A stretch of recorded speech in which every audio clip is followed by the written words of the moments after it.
స్వామి మీరు ఎప్పటి నుంచి ఉంటున్నారు స్వామి ఇక్కడ? నేను 79 నుంచి గురువుల దగ్గర. ఎవరు మీ గురువు గారి పేరు? శ్రీ శివానందగిరి. ఆ, వాళ్ళది నెగిటివ్ ప్లేసు తమిళనాడు సైడ్. ఉమ్, అందరూ మహాత్ములు, తమిళ తెలుగు అదంతా ఏం లేదు. ఉమ్, ఎవరైనా సరే ఉమ్, మేరా భారత్ మహాన్, ఉమ్, ఎందరో మహాత్ములు, అందరికీ వందనాలు. ఉమ్, కాబట్టి మన ఇండియన్స్కి మాత్రమే ఇది వచ్చేది. మేరా భారత్ మహాన్ అని ఒక ఇండియన్స్కి మాత్రమే వచ్చేది. ఇతర దేశాలకి, ఇతర కంట్రీస్కి అంతా ఏమీ రాలేదు. ఉమ్, తమిళన్స్, కర్ణాటక, మన ఆంధ్రప్రదేశ్, గుజరాత్, హిందీ, కన్నడ, మలయాళం, వీళ్ళకి మాత్రమే మేరా భారత్ మహాన్. ఇతర దేశాలకి, యూరోపియన్స్కి ఏమి లేదు. కేవలం మన మన భారతీయ సాంప్రదాయం మాత్రమే. ఈ దీనికి ప్రధాన అంశం నేనెవరో తెలుసుకోవడం. నేనెవరో తెలుసుకోవడం అంటే whom I that I am I, Ramana Maharshi చెప్పారు. నేను ఎవరు అనేది ఆయన ఇంగ్లీష్లో ట్రాన్స్లేషన్ చేసినారు. కొంతమంది ప్రెస్ మీట్ వాళ్ళు వచ్చినప్పుడు నేనెవరో తెలుసుకుంటే ఇక ఆత్యంత దుఃఖ నివృత్తి, పరమానందం ప్రాప్తి. ఇక గృహశాస్త్ర ధర్మాల్లో వేరే ఉండే, God making man, man making money, money making money. వాళ్ళు వేరే, అంటే వాళ్ళు వేరే వీళ్ళు వేరే కాదు. అందరూ మాతృగర్భాన్ని పుట్టిన మనిషి మాత్రమే అత్యంత దుఃఖ నివృత్తి, పరమానంద ప్రాప్తి ఒక యోగానికే అది అధిపతి. మిగతా అన్నీ ఉట్టిదైనా వీళ్ళంతా అంటే వాళ్ళ అది అన్నీ ఉంటాయి. ఒకరు సైన్స్ చదువుతారు, ఒకరు సాంఘికం చదువుతారు, ఒకరు మ్యాథమెటిక్స్ చదువుతారు, ఒకరు ఇంజనీరింగ్ కోర్సు చదువుతారు, ఒకరు డాక్టర్ కోర్సు. వాళ్ళ మనసులో ఏమైతే ఉందో అవే చదువుకుంటారు. వీళ్ళది ఏమి అంటే మనిషి నిలబెట్టడమే మార్గం. యోగం యొక్క లక్షణం ఏమి అంటే మనిషిని నిలబెట్టిన వాళ్ళు మహారాజ్. ఇది సంస్కృతంలో ఉంది. మన్ స్థిరం మహారాజ్, మన్ స్థిరం మహారాజ్. మనసు స్థిరమైపోయింది, ఆయనే మహారాజ్. ఓం నత్సుఖం సురేంద్రస్య, నత్సుఖం చక్రవర్తీనాం, యత్సుఖం వీతరాగస్య, మునిరేకాంతవాసి. వీళ్ళకొక్కరికే అది. ఇంద్రుడికి లేదు, చంద్రుడికి లేదు.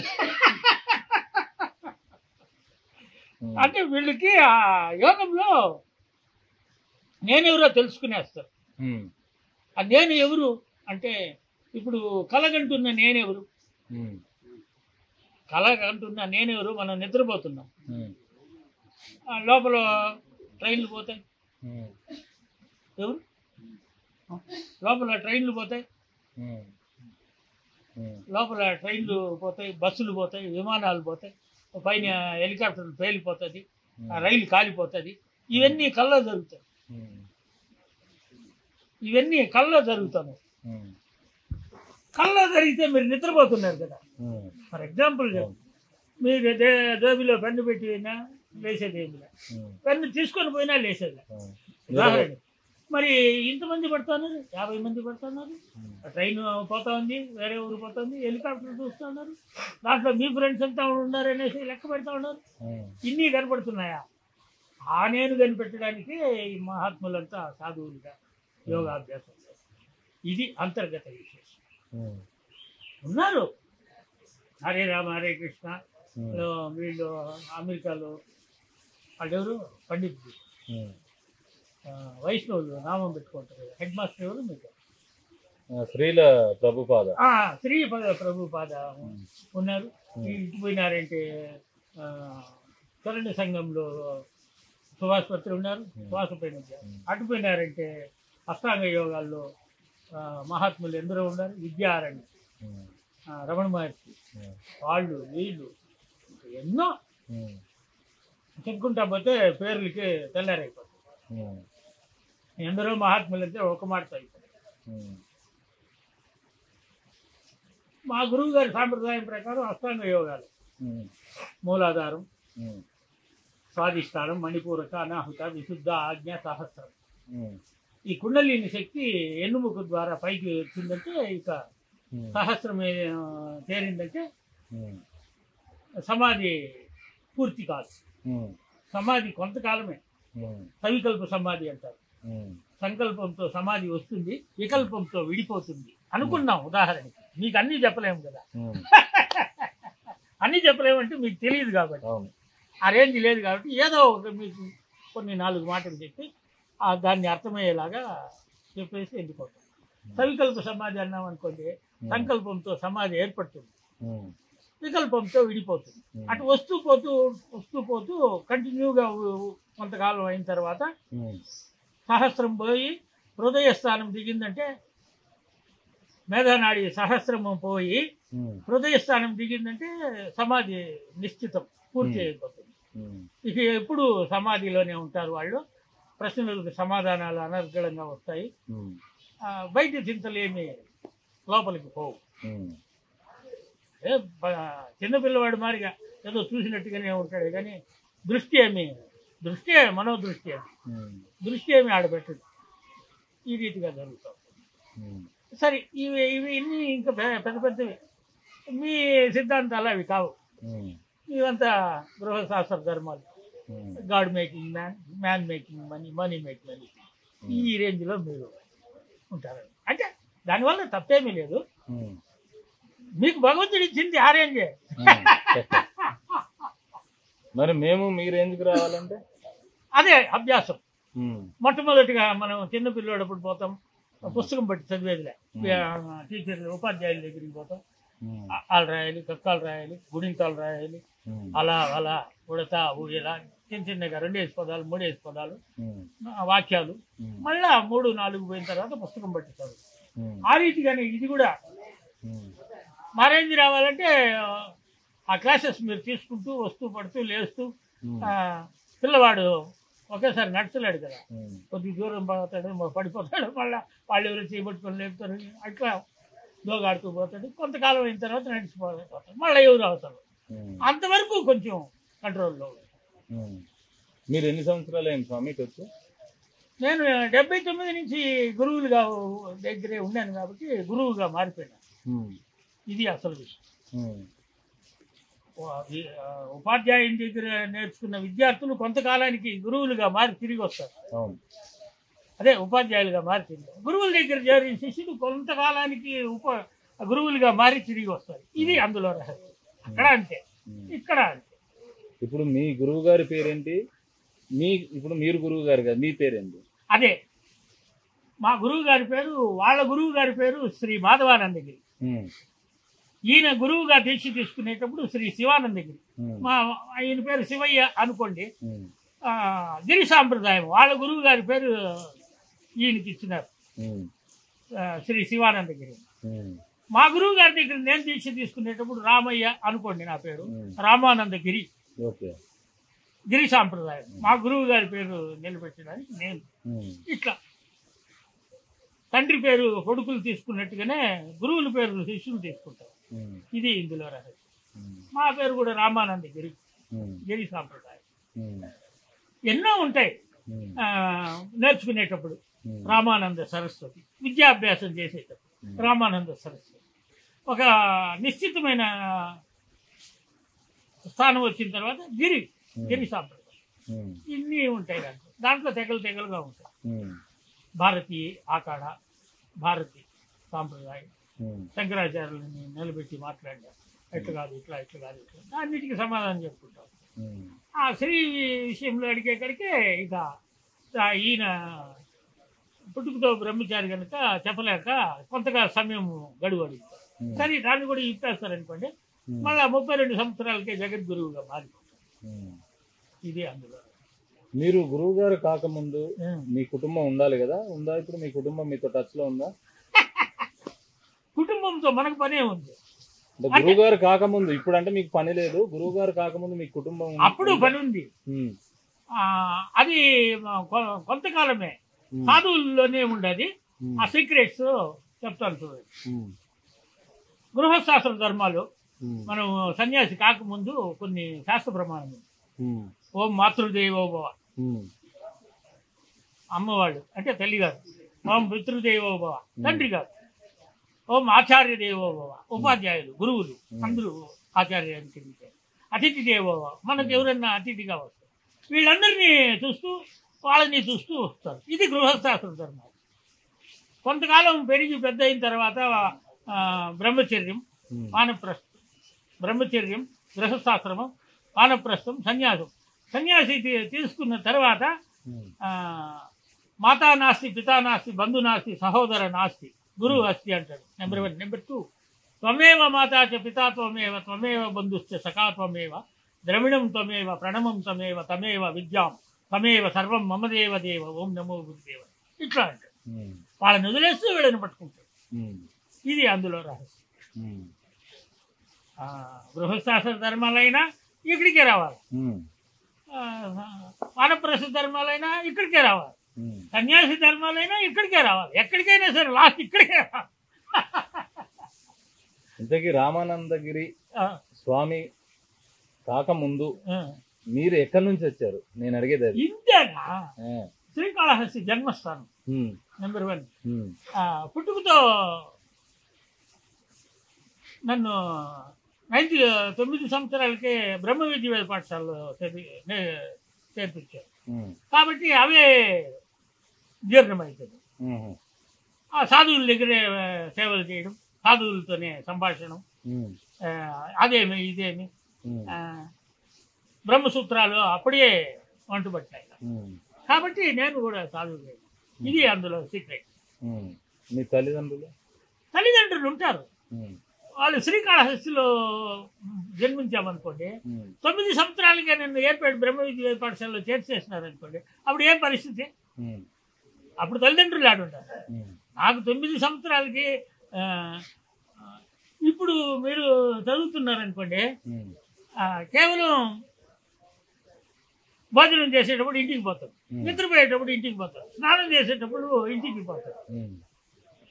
తరగతిలో ఫ్రెండ్సే మీకు ప్రధానం. అవునంటారా కాదండి? మరి అప్పుడు ఉన్నారు కదా అప్పుడు ఉన్నారు కదా తల్లిదండ్రులు. కాబట్టి ఎప్పుడూ ఉంటారు తల్లిదండ్రులు. వాళ్ళ కోసం వాళ్ళు, వీళ్ళు ప్రయోజనం కోసం వీళ్ళు. తండ్రి గారు సోషీలే చదువుకోవాలంటే తనయుడు సోషీలే చదువుకోవాలని ఏమి గ్యారెంటీ, అగ్రిమెంట్ ఏమి? నేను నాకు అవసరం లేదనన్నా, నేను ఇంజనీరింగ్ కోర్సు పోతున్నాను. అప్పుడు తండ్రి గారు ఏమంటారు? నేను చదువుకున్నది ఇదే కదా, నువ్వే చదువుకో అదే అంటాడా? లేదు కదా, ఆయన ఇష్టం అంటేనే చదువుకొని అంటాడు. ఇప్పుడు ఈ ఇష్టాన్ని కాదనే వాళ్ళు ఎవరు? ఆత్మ సుఖస్వరూపం, ఆత్మ జ్ఞాన స్వరూపం, ఆత్మ సత్యస్వరూపం. దీంట్లో ఏ మనిషినైనా తీసుకురండి, అందరూ ఒకటే. తండ్రి అయినా అంటే పిల్లకి ఆడుకునే పిల్లల్ని తీసి దీంట్లో దూరం చేసి మీరు చెప్పండి అంటే వాడు ఆడుకోవడానికి చేసిపోతాడు. మళ్ళా అతన్ని తీసుకురాకూడదు. పెద్దవాళ్ళని ఎవరినన్నా తీసుకురాడు. ఆత్మ సుఖస్వరూపం, ఆత్మ జ్ఞాన స్వరూపం, ఆత్మ సత్యస్వరూపం. ఇందులో అందరూ ఒకటే. ఆత్మ సుఖస్వరూపం అంటే ఏమే? ఎప్పుడు సుఖంగా ఉండాలనుకుంటాడా, దుఃఖంగా ఉండాలనుకుంటాడా? దుఃఖం కొంచెం కూడా రాకూడదు, సుఖంగా ఉండాలనుకుంటాడు. అదే ఆత్మ సుఖస్వరూపం. ఆత్మ జ్ఞాన స్వరూపం. ప్రతి ఒక్కటి నేర్చుకోవాలనుకుంటాడు, ఏది నేర్చుకోకుండా ఉండాలనుకుంటాడు. అదే ఆత్మ జ్ఞానస్వరూపం. ఆత్మ సత్యస్వరూపం. 3 కాలాల్లో ఉండాలి అని అనుకుంటాడు. మరణం సహజంగా వస్తే చెప్పలేవు, కానీ మరణం రాకూడదని కోరుకుంటాడు. సుఖజీవిగా ఉన్నప్పుడు మరణం రాకుండా ఇట్లే ఉంటే బాగుండని అనుకుంటాడు. అది దానంతనే వస్తుంది. వీటిల్లో అందరూ ఒకటే, ఎవరిని కాదని. అదే మనిషి లక్షణం, అదే స్వరూపం. ఆ స్వరూపం కనుక్కోవడానికి ఇవన్నీ యోగము, మనం శ్వాసపైన ధ్యాస, హరే రామ హరే కృష్ణలో జపధ్యానాలు, ఇంకో దగ్గర జపధ్యానాలు, ఇవన్నీ దానికోసం. ఇంతకీ నేనెవరు అనేదాన్ని రీసెర్చ్ చేయడానికి అష్టాంగ యోగాలు. గురువుల దగ్గర సేవ చేయడం, నిష్కామ యజ్ఞం అంటే ఫలా అపేక్ష లేకుండా చేసుకుంటూ వస్తూ ముందుంటుంది. మొదట్లో ఉంటుంది. కాలక్రమేణా విద్య నేర్చుకున్న వాళ్ళు, విద్యాభ్యాసానికి నేర్చుకునే వాళ్ళు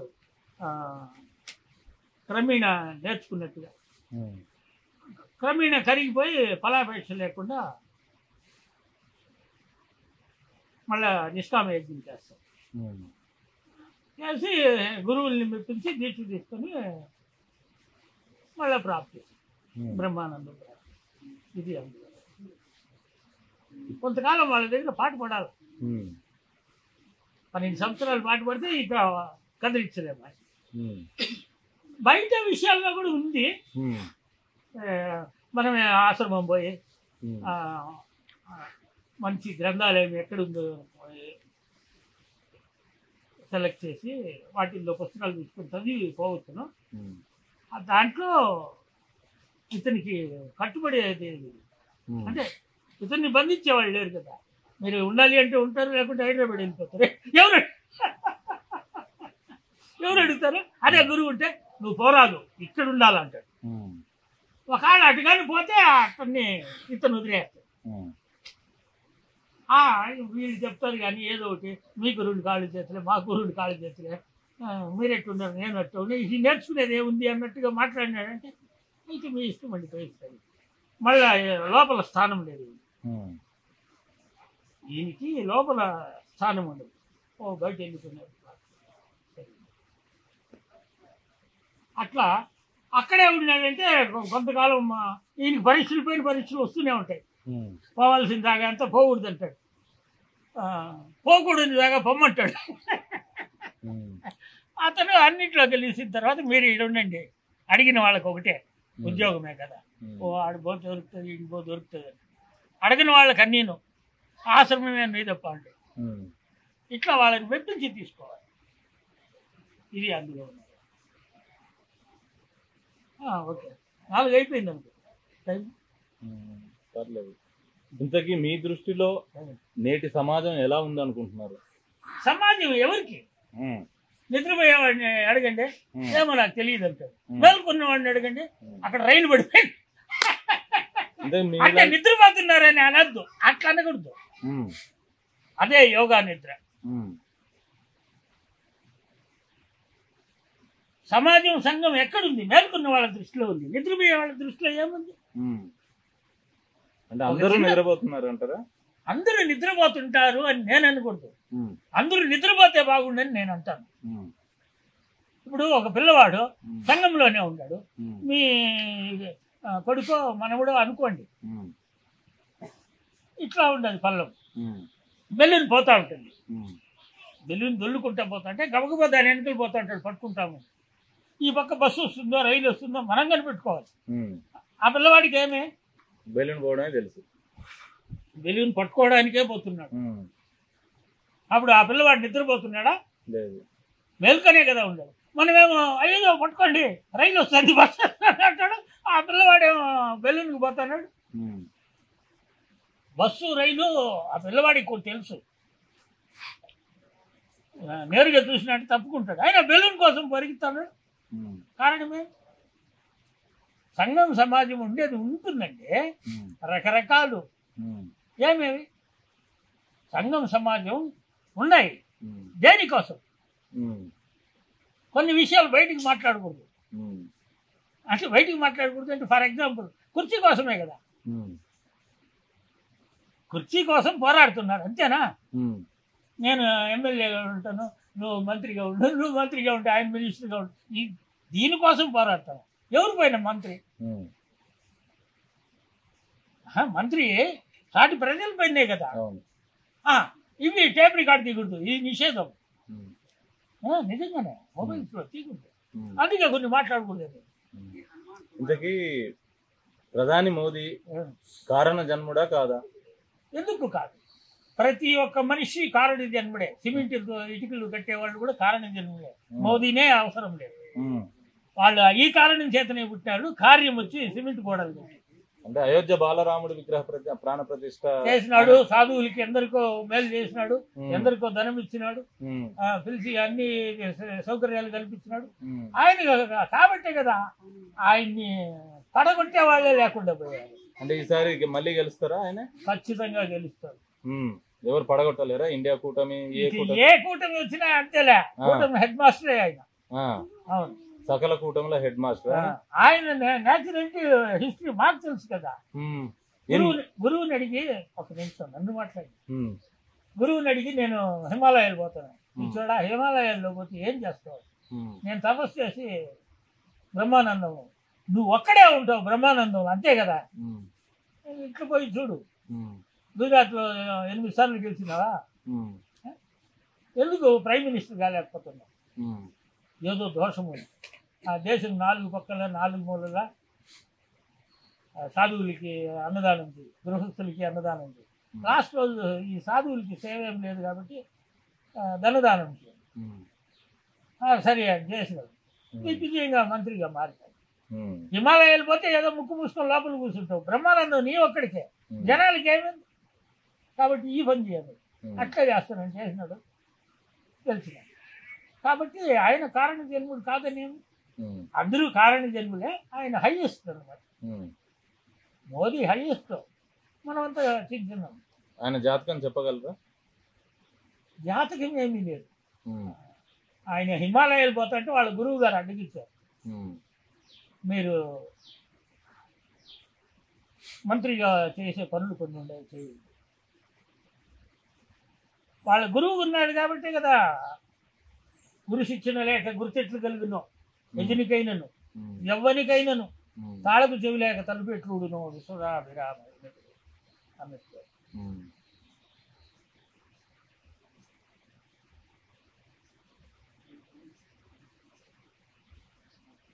ఇంతకీ ఈ స్థల పురాణం చెప్తారా స్వామి?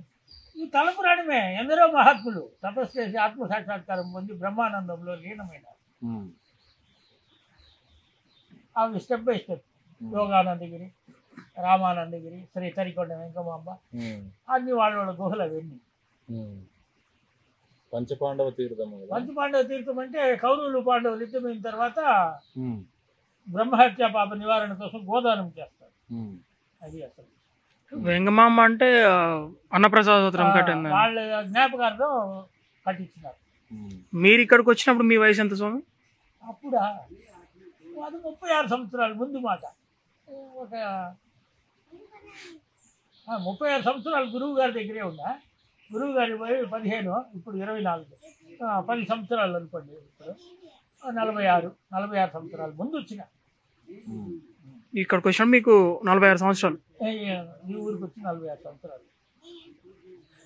అప్పుడు వచ్చినప్పుడు నాకు 20, 19 ఏదో ఉంటాయి. అంటే ఇప్పుడే 70 సంవత్సరాలు.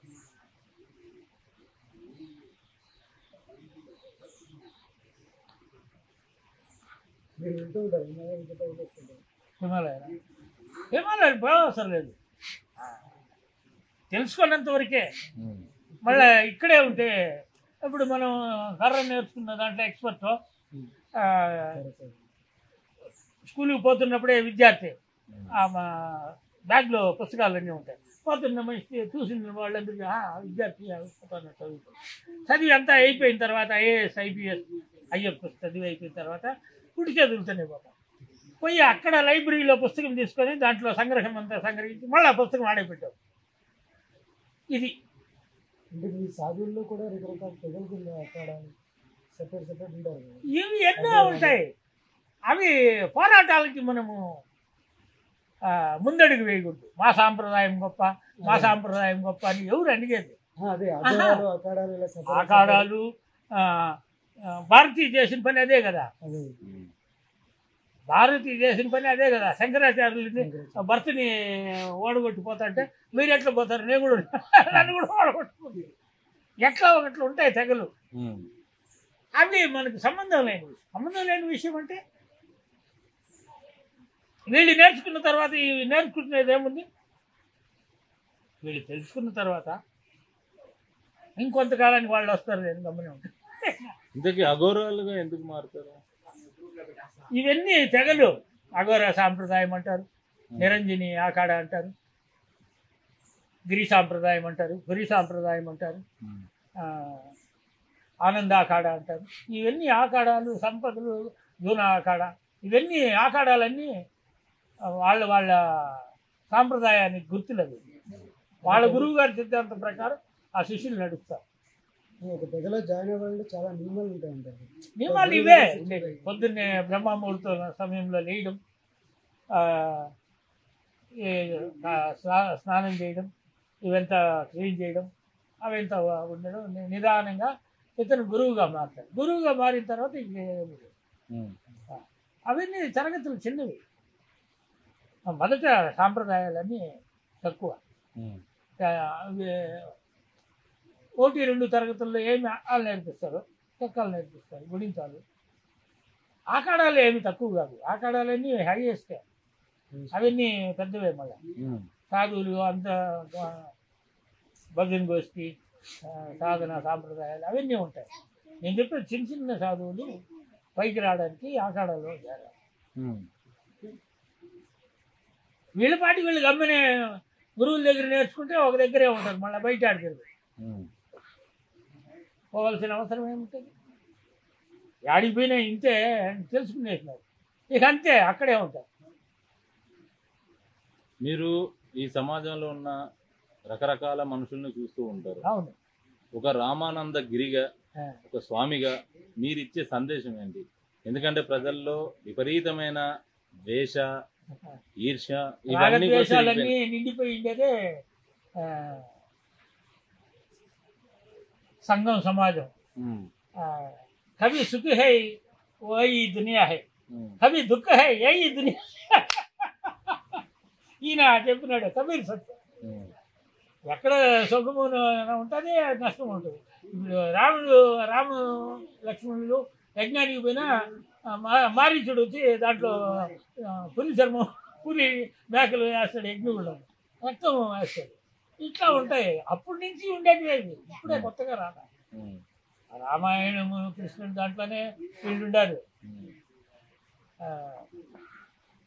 సాధువుల్ని బాధ పెట్టేవాళ్ళు, రాక్షసులు అగ్నిగుండాల్లో ఇవి వేసేవాళ్ళు, అవి వేసేవాళ్ళు ఎందరో ఉండాలి. వీళ్ళు చేసేదే ఉంది, ఒక్క క్షణంలో శపిస్తారు వాళ్ళు తెలుసుకుంటే. కానీ ఆ సమయం వచ్చేంత వరకు గమ్మనే ఉంటాడు విశ్వామిత్ర. రాముడు వచ్చి బాణంతో పట్టేవారు గమ్మనే ఉండాల్సిందే. ఇట్లా ఉంటుంది. అప్పుడే ఒక నిమిషంలో ఇక్కడికి రాముడు వెళ్ళిపోతే అప్పుడే పరిగెత్తబోతాను. అన్ని శక్తులు ఉన్నాయి, కానీ ఖాళీగా ఉండడానికి కారణం ఏమంటే ఓపిక, ఓర్పు. అది సాధువులకి హింసించరాగా ఎన్నో ఉంటాయి. సాధువుల్ని భక్తి హింసిస్తారు. భక్తి ప్రహ్లాద కూడా అదే. మరి అన్నిటికీ కారణం ఉంటాయి. అందరూ కారణ జన్ములే. వాళ్ళు పోయి వీళ్ళు పోయి వేసి అక్కడ పడి ఇక్కడ పడి ఆడాడో పడి లేచి లాస్ట్కి ఎక్కడ ఏమి లేదని సాధువులకి సమర్పణమై, నువ్వు ఇంత ఆవేదనలో ఉంటే మేమేం చేస్తావు, నువ్వు ఎక్కడ ఉండని వీళ్ళు దూరం అయిపోతారు. ఆయన రోజుకు ఒక ప్రశ్న సమాధానం మాట్లాడుకుంటూ చివరిగా ఇక్కడికి నీళ్ళల్లోనే ప్రశాంతత ఉందని గుర్తుపడతారు. వాళ్ళకి ఉంటాయి, తిరిగేదానికి కార్లు ఇవన్నీ ఉంటాయి. ఒక 90 ఫోన్లు వస్తాయి సాయంత్రం ఉంది, కానీ వీళ్ళకి ఏమి ఉండదు. వీళ్ళకి వస్తాయి 2, 3, 4, 5 టార్చర్ చేసేవాళ్ళు వాళ్ళు.